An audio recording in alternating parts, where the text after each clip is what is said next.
حسین نے دے کے زمانے کو بتایا وہ خدا ہے، میں مشیت خدا۔ راہب کو بے اولاد توحید نے کیا۔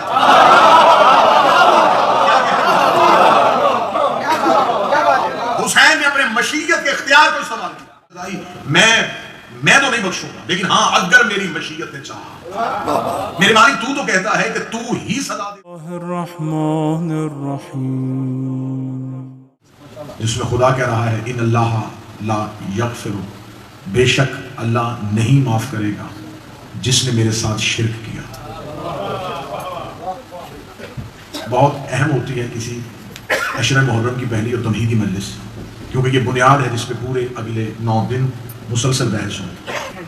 ارشاد رب العزت ہوا کہ بے شک اللہ کسی صورت میں معاف نہیں کرے گا ان یشرک، جس نے میرے ساتھ شرک کیا۔ پہلے حصے میں خدا نے وارننگ دی ہے اور اپنی سختی دکھائی ہے۔ آیت کے دوسرے حصے میں پھر رحمت جوش ماری، اور پھر آیت کے دوسرے ہی حصے میں خدا بول پڑا وَيَغْفِرُ مَا دُونَ ذَلِكَ لِمَنْ يَشَاءُ، لیکن بخشا بھی جا سکتا ہے اگر میری مشیت چاہے۔ آیت کا پہلا ٹکڑا سنیے گا، خدا آیت کے پہلے حصے میں کہہ رہا ہے میں معاف نہیں کروں گا جو شرک کرے۔ پھر کہا وَيَغْفِرُ مَا دُونَ ذَلِكَ لِمَنْ يَشَاءُ، لیکن پھر اس کے بعد بخشش ہو سکتی ہے، لیکن پھر فیصلہ میں نے نہیں کرنا، پھر فیصلہ میری مشیت کرے۔ اس کا مطلب ہے کہ ہم تک آج تک یہی پیغام پہنچا تھا کہ حرف آخر فیصلے کا ایک ایسی دہلیز دکھا رہا ہے، فیصلہ میں کروں گا، رحم کی اپیل کہیں اور سنی جائے گی۔ رحمت فرمائے، فیصلہ میرا ہوگا لیکن رحم کی اپیل کہیں اور سنی جائے گی۔ آواز قدرت آئی میں تو نہیں بخشوں گا، لیکن ہاں اگر میری مشیت نے چاہا۔ میرے مالک تو کہتا ہے کہ تو ہی سزا دیتا ہے، تو ہی جزا دیتا ہے۔ پھر یہاں یہ کہنا چاہیے تھا کہ ہاں ہو سکتا ہے میں بخش دوں یا پھر میں نہ بخشوں، لیکن تو نے کہا کہ میں تو نہیں بخشوں گا، ان اللہ لا یغفر، بے شک اللہ نہیں بخشے گا۔ لیکن دوسرے حصے میں کہا کہ اگر میری مشیت نے چاہا، اس کا مطلب کہ اللہ اور ہے، مشیت اور ہے، مشیت اللہ نہیں، مشیت اللہ کے علاوہ کوئی چیز ہے۔ چلے تمہیدی گفتگو، اور میں پہلے ہی زینے میں پہلے ہی مرحلے پہ ان تمام اذہان کو اپنے ساتھ لے کے چلنا چاہتا ہوں۔ میرے مالک تو ہمیں بتا سکتا ہے کہ وہ کیسے فیصلے ہوتے ہیں جو تو کرتا ہے لیکن مشیت بدل دیتی ہے۔ تیرا فیصلہ اور ہوتا ہے، مشیت فیصلہ اور کر دیتی ہے۔ میرے مالک کیا یہ اختیار تو نے نبوتوں کو دیا ہے؟ آواز نبی تو میری مشیت نہیں ہے، وہ تو میری مشیت کے تابع ہیں، جیسا میں چاہوں گا ویسا نبی کریں گے۔ میرے مالک پھر تیری مشیت کون ہے؟ جب میں نے تاریخ اوراق پلٹتے پلٹتے ایک ایسے واقعے میں میری نظر پڑ گئی جب مجھے پتا چل گیا سزا کوئی اور دے رہا تھا، معاف کوئی اور کر رہا تھا، سزا کسی نے دی تھی، معاف کسی نے کیا تھا۔ جو بندہ ابھی بھی نہیں پہنچا اس کے لیے آسان کرتا ہوں، 3 شعبان تھی، محمد کا شہر تھا، جھولے میں حسین تھا، یہ پروں کٹا ہوا ایک فرشتہ فطرت حسین کی دہلیز میں بیٹھا تھا۔ سزا اللہ نے دی تھی، معافی حسین نے دے کے زمانے کو بتایا وہ خدا ہے، میں مشیت خدا۔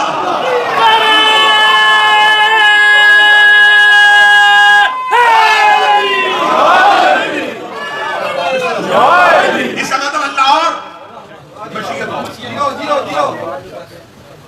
فطرت کو سزا اللہ نے دی، معافی مشیت نے دی۔ جو اس دلیل پہ نہیں بولی اگلی دلیل اور آسان کرنے لگا ہوں۔ راہب کو بے اولاد توحید نے کیا۔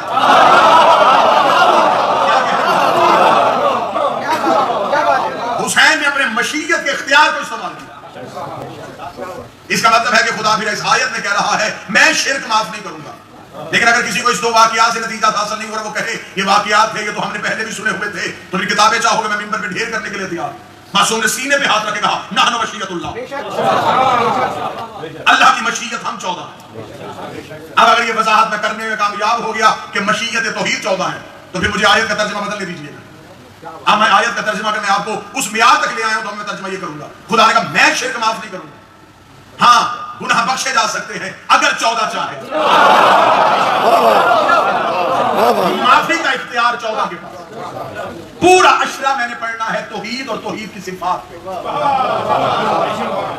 زمانے نے شرک کی جو تعریف کی ہے وہ تعریف کیا ہے اور اللہ مشرک اسے کہتا ہے۔ تو جو ہے صاحب معصوم سے پوچھا گیا، کہ شخص نے آگے پوچھا مولا کبیرہ گناہ کون سے؟ فرمایا الاکبر الکبائر السبع، اکبر گناہ 7 ہے، کبیرہ نہیں، اکبر۔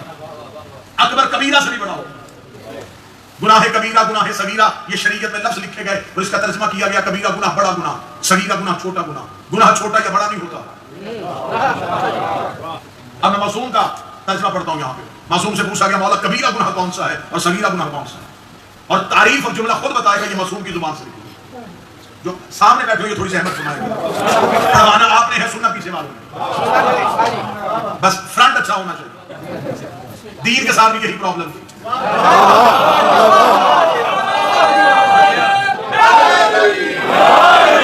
آگے والے ٹھیک ہونے چاہیے. کبیرہ گناہ کون سے اور صغیرہ گناہ کون سے, میں معصوم کی زبان سے سوچا بھائی صرف لفظ پڑھوں گا, ترجمہ پڑھوں گا میں صرف, اور آپ کو حوالہ پوچھنے کی ضرورت ہی نہیں پڑے گی, جملہ اتنا بصری ہے وہ خود بتائے گا کہ یہ وارث قرآن کی زبان سے لکھا. معصوم سے پوچھا کہ مولا کبیرہ گناہ کون سے ہیں, صغیرہ کون سے ہیں؟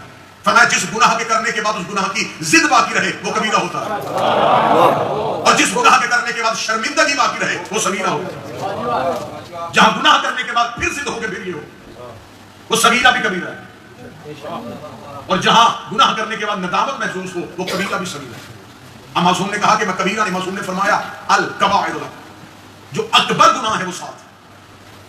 پوچھا گیا مولا وہ کون سے ہیں, فرمایا ان الشرک, پہلا گناہ شرک, یہ اکبر گناہ ہے, اللہ کے ساتھ کسی کو شریک قرار دینا, یہ گناہ اکبر ہے. مولا دوسرا گناہ فرمایا وقتل النفس التی حرم اللہ, ایسے محترم نفس کو قتل کرنا جو اللہ کے نزدیک عزت والا, یہ بھی گناہ اکبر ہے. مولا فرمایا تیسرا گناہ حقوق الوالدین, والدین کے حق کو غصب کر دینا, یہ بھی گناہ اکبر ہے. اوکل مال الیتیم, یتیم کا مال کھا لینا, یہ بھی گناہ اکبر ہے. اب اگلا لفظ سنیے گا, امام نے فرمایا وا فرار, ایسی جگہ سے بھاگ جانا جہاں رکنا ضروری ہو. معصوم کا فرمان ہے, مولوی کی کتاب نہیں, مولا کا فرمان ہے. مولا میں بل فرار, ایسی جگہ سے بھاگنا جہاں رکنا ضروری ہو. وانکار حق اہل بیت, اور اہل بیت کے حق کا انکار کرنا, یہ بھی گناہ اکبر ہے. وقوصف المحسنات, عزت دار خاتون کو جھوٹا کہنا, یہ بھی گناہ اکبر ہے. اب میں ایک ایک گناہ کی طریق پڑھتا جاؤں گا, لیکن موضوع گفتگو کیونکہ شرک ہے, تو آئیے پہلی جو امام نے کہا کہ پہلا گناہ کیا ہے, شرک. شرک پہلا گناہ. شرک کیا ہے, اللہ کے ساتھ کسی کو شریک بنانا, اسے شرک ہے. اب آئیے ایک لمحے کے لیے میں مکمل مجمع کی توجہ چاہوں گا, اور یہاں پہلی ہی مجلس کے پہلے ہی زینے پہ ہم یہ طے کریں گے کہ شرک کا معیار کیا ہے. عام تعریف یہ ہوئی کہ اللہ جیسا کسی کو سمجھو وہ شرک ہے, جیسا ہمیشہ وہ سمجھتا ہے جس نے اصل کو دیکھا. ایک آپ میری مشکل ہوگا, آپ مجھے کہیں کہ بات سمجھ میں نہیں, 70 دفعہ بھی پوچھے کہ میں 70 دفعہ آسان کروں گا, لیکن پریشانی مجھے بارے میں نہیں. کوئی کہے کہ یہ اللہ جیسا, اس کا مطلب ہے, چلے میں مثال توحید رکھ دوں, کوئی مجھے کہے کہ ایک شخص آپ جیسی تقریر کرتا ہے, اس کا مطلب ہے کہ اس نے مجھے تقریر کرتے سنا, پھر اسے پتا چلا کہ وہ بھی مجھ جیسی تقریر کرتا ہے. آج مولوی کہتا ہے اللہ جیسا کسی کو مانو تو شرک ہے. وہ کون آنکھ ہے جس نے اللہ کو دیکھا ہے؟ نہیں, شاید میں بھی نہیں سمجھا. خدا جیسا کسی کو ماننا اگر شرک ہے تو پھر کون بتائے گا کہ خدا کیسا ہے؟ جو نظر میں آ جائے اسے اللہ کہتے ہیں. معصوم سے پوچھا گیا, مولا نے فرمایا دنیا نے خدا کی تعریف اپنی مرضی سے کی, انہوں نے خدا ذات سے نہیں پہچانا, صفات سے پہچانا.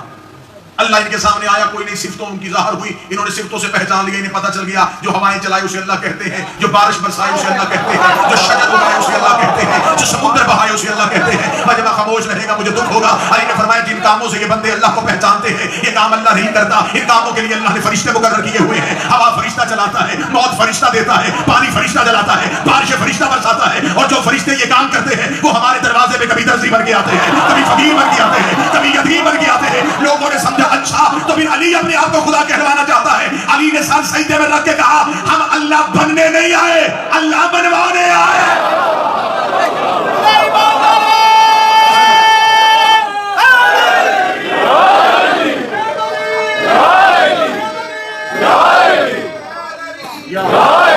بات تو تھوڑی آسان ہو سکتی, ہم اللہ کہلوانے نہیں آئے, ہم اللہ منوانے کے لیے.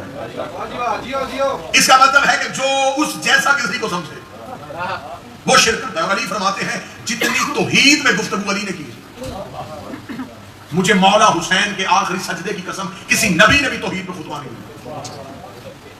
ہر نبی نے اللہ کا حمد بیان کی ہے، توحید پہ گفتگو نہیں کی۔ اگلے 9 دن میں آپ کی کچہری میں سامنے ہوں، مجھے اس منبر کے تقدس کی قسم ہے، رسول نے بھی توحید پہ خطبہ نہیں دیا۔ توحید پہ خطبے دیے ہیں تو صرف علی نے۔ اب جو ذہنوں میں سوال ابھر رہا ہے میں وہ سوال بھی سمجھ رہا ہوں۔ سوال یہ آ رہا دیکھے پھر انہوں نے یہ کہہ دیا ہے کہ علی جو تھے وہ رسول سے بھی زیادہ بہتر اللہ کو جانتے تھے، نبیوں سے بھی زیادہ بہتر اللہ کو جانتے تھے۔ ہر تصویر کے 2 رخ ہوتے ہیں، ہمیشہ منفی طرف نہ سوچا کیجیے، کبھی مثبت انداز میں بھی سوچا کیجیے۔ نبیوں نے توحید پہ گفتگو نہیں کی، رسولوں نے توحید پہ گفتگو نہیں کی، صرف علی نے توحید پہ خطبہ کیوں دیا؟ جب بھی کوفے کے منبر میں بیٹھا علی نے فرمایا اللہ ایسا ہے، اللہ ایسا ہے، اللہ ایسا ہے، اللہ کی حمد و ثنا بیان کی، اللہ پہ خطبہ دینا شروع کر دیا، کیونکہ آدم کو کسی نے اللہ نہیں کہا تھا، نوح پہ کسی کو اللہ کا شک نہیں ہوا تھا، ابراہیم کو کسی نے توحید نہیں سمجھا تھا، محمد کو کسی نے اللہ نہیں کہا تھا۔ اللہ ہونے کا شک ہوا ہے تو ابو طالب کے بیٹی علی پہ ہوا ہے۔ علی منبر میں بیٹھ کے توحید پہ گفتگو کر کے زمانے کو بتاتا تھا وہ علی اور ہے، یہ علی اور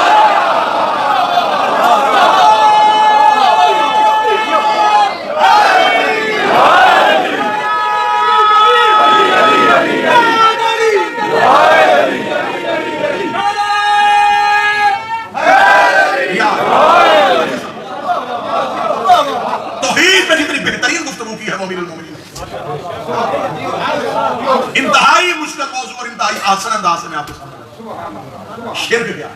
اللہ کسے کہتے ہیں؟ اختیاری ہم، میں اس شیعہ کو شیعہ ہی نہیں سمجھتا جو علی کو اللہ سمجھے۔ ہم علی کو اللہ کہہ کے علی کے فضائل کی حد نہیں باندھ سکتے۔ اللہ ہو کے سب کچھ کرتا رہا تو کیا فضیلت؟ خاموشی خاموشی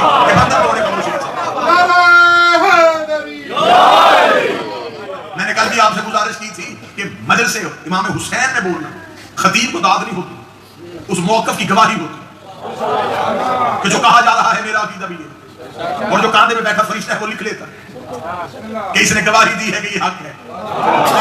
لہٰذا امارت کو ایک لمحے کے لیے سائڈ پر رکھ کے اپنے آپ کے اندر کے بہت بڑے انسان کا تکبر غرور ایک دفعہ اتار کے ذکر آل محمد میں موقف ولایت امیر المومنین پہ آپ بولا کیجئے، فائدہ یہ ہوگا یہاں ذکر میں آپ بولیں گے، پھر قبر میں جا کے تم چپ رہنا، تمہاری جگہ پھر علی بول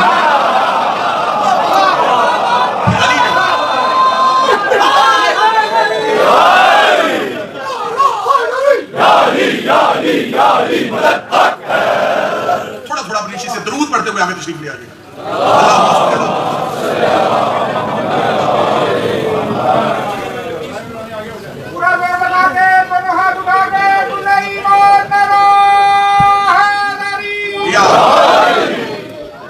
جی بسم اللہ۔ جی رہا ہوں درے کلندر پہ علی کی مستی میں، ایسا لگتا ہے رہتا ہوں جنت کی بستی میں، وہ ڈوب نہیں سکتا حشر تلک خدا کی قسم، جو کرتا رہا ہے سفر ولایت علی کی مستی میں۔ نعرہ حیدری!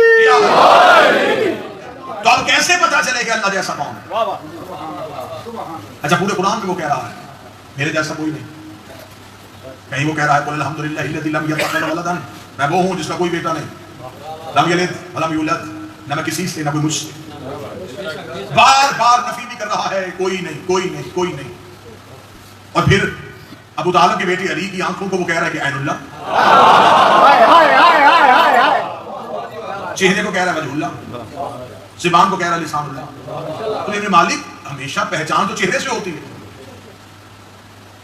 اگر تیرے جیسا کوئی ہے ہی نہیں پھر تو نے اپنا چہرہ کسی اور کو کیوں دیا؟ اب بات نتیجے کی ظاہر پہ آنے لگی اور میں ایک ایسی گلی میں گھسنے لگا ہوں جس میں آپ نے اپنی ذمہ داری پہ سفر کرنا۔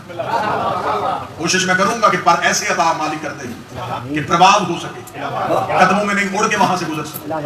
میرے مالک اگر تو نے اپنے جیسا کوئی بنایا ہی نہیں پھر تو نے وجہ اللہ بھی کہہ دیا، عین اللہ بھی کہہ دیا، ید اللہ بھی کہہ دیا۔ دیکھیں کوئی چیز اگر چھپی ہوئی ہو، مثلا آپ کسی کی کتاب پڑھتے ہیں، اس کی تحریر سے اندازہ ہو سکتا ہے کسی شخصیت کیسے، گفتگو سے پتہ چل جاتا ہے کہ عقل کا معیار کیا۔ میرے مالک تو چھپا ہوا تھا، تو نے کہا میرا چہرہ ہے، میری آنکھیں ہیں، میرے ہاتھ ہیں، میرا پہلو ہے، تو جب سب کچھ تھا پھر تو چھپا کیسے رہ گیا؟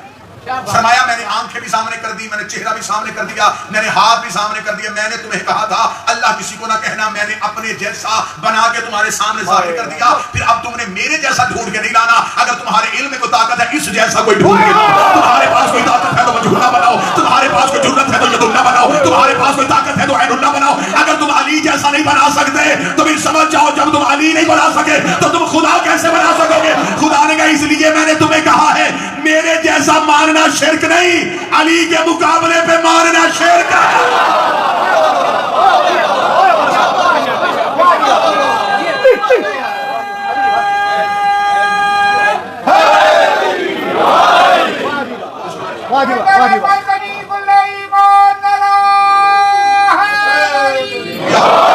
معصوم نے فرمایا اکبر گناہ سات, اور امام نے یہ جملہ کہنے کے بعد معصوم نے فوراً سائل سے کہا ساتوں گناہوں کا تعلق ہماری ذات سے.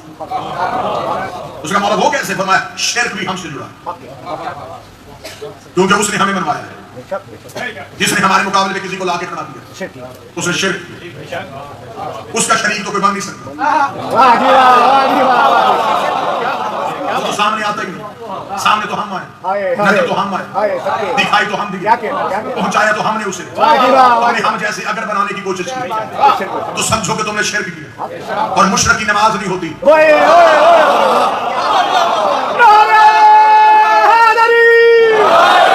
اب پتا چلا کہ علی ولی اللہ ضروری کیوں ہے. جس کی زبان ولایت علی چکھ لیتی ہے وہ مشرک نہیں بن سکتی, کیونکہ علی اور اللہ کے درمیان ولی ہے. ولایت اختیار ہے علی اور اللہ کے مابین. امام نے ساتوں گناہوں کا تعلق ہماری ذات سے. اس کا مولا پہلا گناہ فرمایا شرک جو کرتا ہے ہمارے مقابلے میں جب کسی کو لاتا ہے وہ شرک کرتا ہے, اکبر گناہ کرتا ہے. اس کا مولا دوسرا گناہ کیا تھا؟ فرمایا عقوق الوالدین, ماں باپ کے حق کو غصب کرنا. اس کا مولا یہ گناہ آپ سے کیسے جڑا؟ امام نے فرمایا باپ فرعون ہو تو فرما برداری واجب نہیں, باپ یزید ہو تو اطاعت واجب نہیں, باپ نمرود ہو تو اس کی بات کو ماننا واجب نہیں. مولا پھر والدین کس کی بات ہوئی ہے؟ فرمایا کہ نبی کی حدیث میں سنی نبی اولا بالمومنین من انفسہم, تمہارے نفسوں سے زیادہ نبی قریب ہے اور نبی اولا ہے تم سے. جس نے نبی کی بات کو چھوڑ دیا سمجھو اس نے اکبر گناہ کر دیا. اس کا مولا تیسرا گناہ فرمایا اوکل المال الیتیم, یتیم کا مال کھانا بھی گناہ. اس کا مولا یہ گناہ کیسے جڑا ہے؟ فرمایا ہم یتیم رسول ہیں, جس نے ہمارا خمس کھایا. یہ ہر بندہ نہیں جس نے خمس کھانے کی کوشش کی سمجھو اس نے آل محمد کا حق, آل محمد کا حق کھایا, اکبر گناہ کا. امام نے فرمایا وقاذف المحسنات, پاک دامن عورت پہ تہمت لگانا یہ بھی گناہ اکبر ہے. تہمت ایک قسم کی نہیں ہوتی, تہمت کی کئی قسم ہے. عورت پاک دامن اور اسے کوئی جھوٹا کہے سمجھو اس نے اکبر گناہ کیا. اب مجھے نہیں پتا کہ میں کہاں جاؤں گا, کہاں بات چلے گی اور کیسے میں آپ تک پہنچاؤں گا. زہرا سے بڑی عزت کی کائنات میں پاک دامن عورت کوئی نہیں ہے. جس نے زہرا کو جھوٹا کہا وہ جھوٹا تو ہو سکتا ہے, صدیق نہیں ہو. گناہ اکبر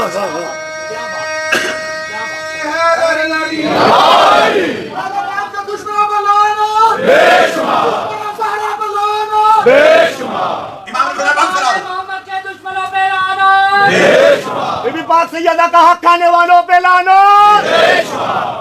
بند فرارو, جہاں رکنا ضروری ہو وہاں سے بھاگنا. اکبر گناہ. غدیر کے اجتماع میں ضروری تھا کہ علی کی بیعت میں کھڑے رہتے. جس نے کہہ کے علی ولی اللہ جھٹلا دیا سمجھو اس نے اکبر گناہ کیا. با انکار حق کنا اہل بیت, جس نے اہل بیت کے حق کا انکار کیا سمجھو اس نے اکبر گناہ کیا. اس کا مطلب کہ ہر گناہ جڑا ہے آل محمد کی مخالفت سے, ہر نیکی جڑی ہے آل محمد کی حمایت سے. اب یہاں پہ لوگ کہتے ہیں شریک نہیں بنانا اللہ کے ساتھ. اب میں تو اللہ کا شریک کسی کو نہیں بناؤں. اب اگر خدا خود کسی کو شریک بنا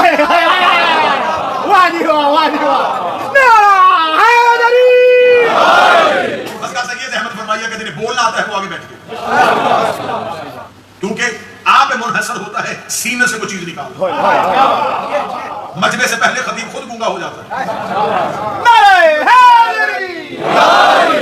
اب خدا خود کسی کو شریک بنائے تو اب یہ اتنا مجمع انصاف کرے گا کیا میرا قصور کوئی؟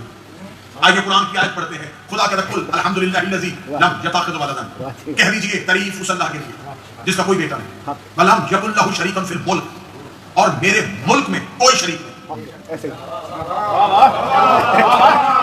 میں اپنی سلطنت کا مطلق العنان بادشاہ ہوں. میری پوری سلطنت میں کوئی شراکت دار نہیں. اتنا حصہ اس کا اتنا میرا نام. سارا ملک میرا. ملک سے مراد زمین کا ایک خطہ نہیں. خدا کہتا ہے کہ ہم نے سلیمان کو ایک ملک عظیم دیا تھا, صرف ایک ملک. خدا کہتا ہے میں پورے ملک کا اکیلا بادشاہ ہوں, کوئی میرا شریک نہیں. لم یکن لہ شریکا فی الملک, میرے ملک میں میرا شراکت دار کوئی نہیں. میرے مالک تو نے کہہ دیا, ہم نے مان لیا سارا ہی تیرا ہے. مالک تو ہے, جس کا ملک ہو اسے مالک کہتے ہیں. میرے مالک تو مالک, زمینیں تیری, آسمان تیرے, جنت تیری, قرآن تیرا, کائنات تیری, ہر چیز کا مالک تو ہے. میرے مالک اب ہمیں اجازت ہے کہ ہم کہیں اللہ ہی مالک ہے, اللہ ہی مالک ہے, اللہ ہی مالک ہے.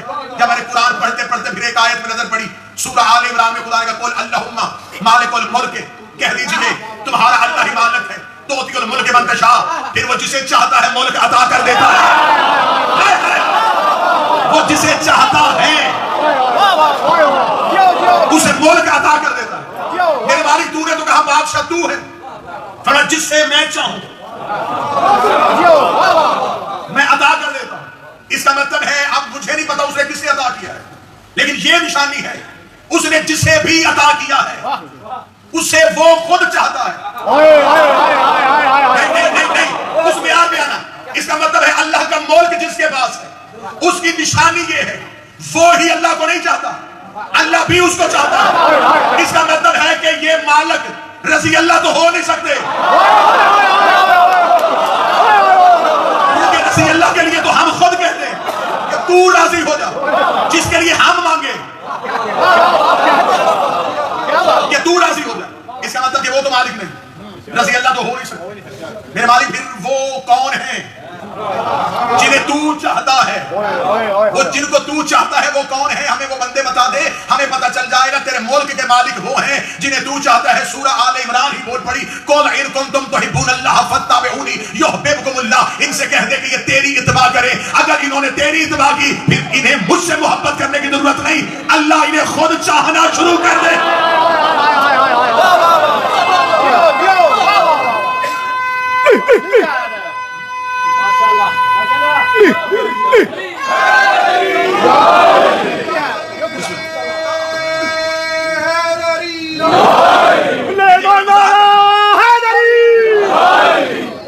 اگر وضاحت کرنے میں بڑا کامیاب ہوا تو آیت کے دوسرے حصے نے ہی آیت میں عقیدہ درست کر دیا. مالک اللہ ہے لیکن ملک کسی اور کے پاس. جو مالک ہو اسے ہی وارث کہتے ہیں. میرے مالک جنت, فرمایا میرے ملک میں. مالک کون؟ میں. وارث کون؟ میں. اچھا میرے مالک جنت تیری ہے, ہاں میری ہے. وارث تو ہے, ہاں میں نے قرآن پڑھا, سورہ طٰہٰ پھر بول پڑی, وَجَزَاهُمْ صَبْرًا جَنَّةً وَحَرِيرًا, میں نے ان کو صبر میں دے دی ہے جنت. اور یہ دنیا میں دستور ہے, جو گھر کا مالک ہو چابی اس کے پاس ہوتی ہے, جو گھر کا مالک ہو چابی اس کے پاس ہوتی ہے. تیرے گھر کی چابی تیری جیب میں ہوگی, جنت کی چابی حسین کے ہاتھ میں. لبیک یا حسین, لبیک یا حسین, لبیک یا حسین, لبیک یا حسین. نعرہ حیدری ونجم حسین علی کلندر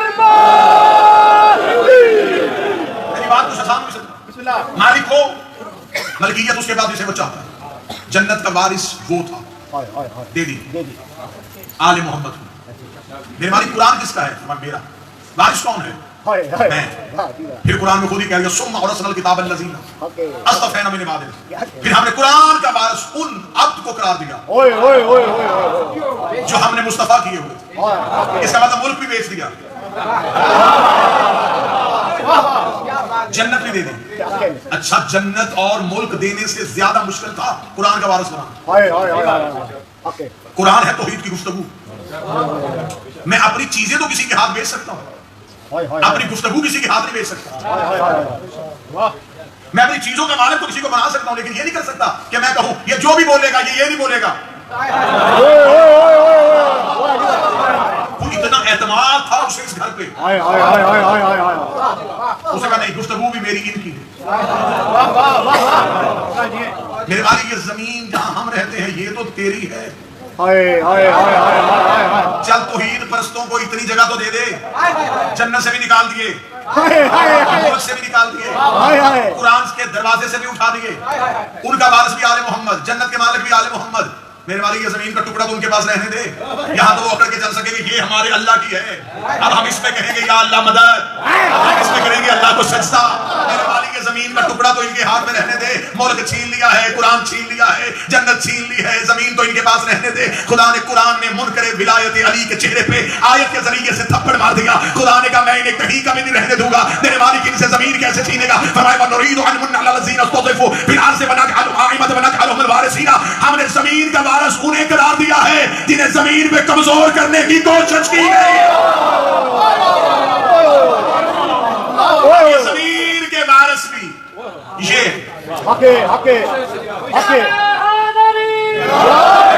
مجھے بول کے بتائے کہ نماز ہوا میں ہوتی ہے, زمین پہ. مکے کے شریعت سمجھنے والے مولوی کے سر پہ قرآن رکھ کے پوچھو, غصبی جگہ پہ نماز نہیں ہوتی.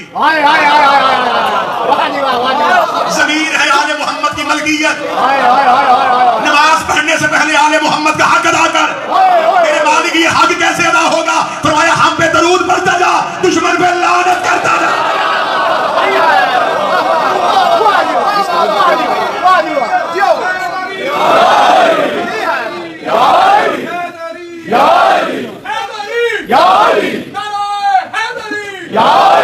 میری زمین کا مالک کون ہو گیا؟ میرا محترم مجمع مجھے بول کے بتائے دنیا جو کھاتی ہے کہاں سے نکلتا ہے؟ زمین سے. تو یہی تو ہم تمہیں کہہ رہے تھے کہ ہم علی کا کھاتے ہیں.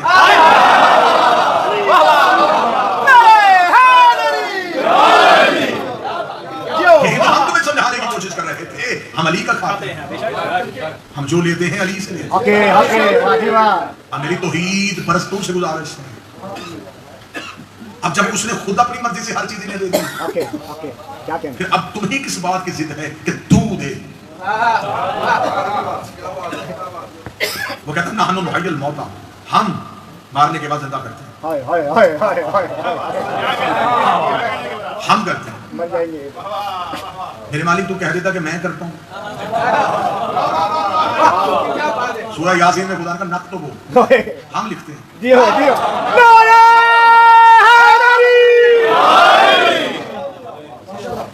اس کا مطلب ہے کہ سب کچھ اس کا تھا لیکن وہ ہر چیز دیتا ہے.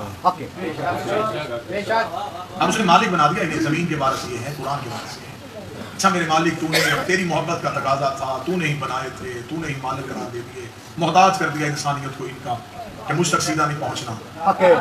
ان کی دہلیز پہ آؤ, یہ چاہیں گے تو بخشیں گے, یہ چاہیں گے تو رزق دیں گے, یہ چاہیں گے تو بیٹے دیں گے, یہ چاہیں گے تو زندگی دیں گے. اس کا عقیدہ میرے ساتھ ہر چیز ان کے پاس ہے. رزق مانگنا تو ان سے مانگنا, اولاد مانگنا تو ان سے مانگنا. دیں گے یہ, اختیار میں نے انہیں دیا, عطا یہ کرتے ہیں, یہ دیتے ہیں, میں خوش ہوتا ہوں کیونکہ یہ میرے دیے ہوئے سے دیتے ہیں.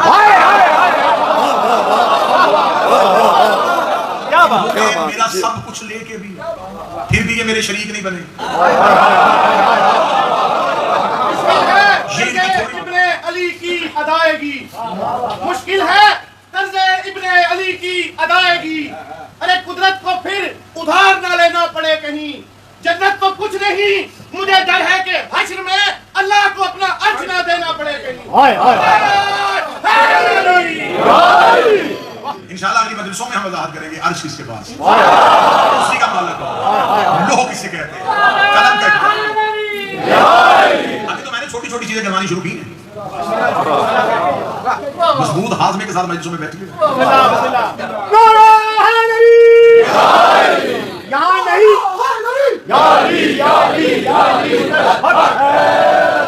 یہاں نہیں,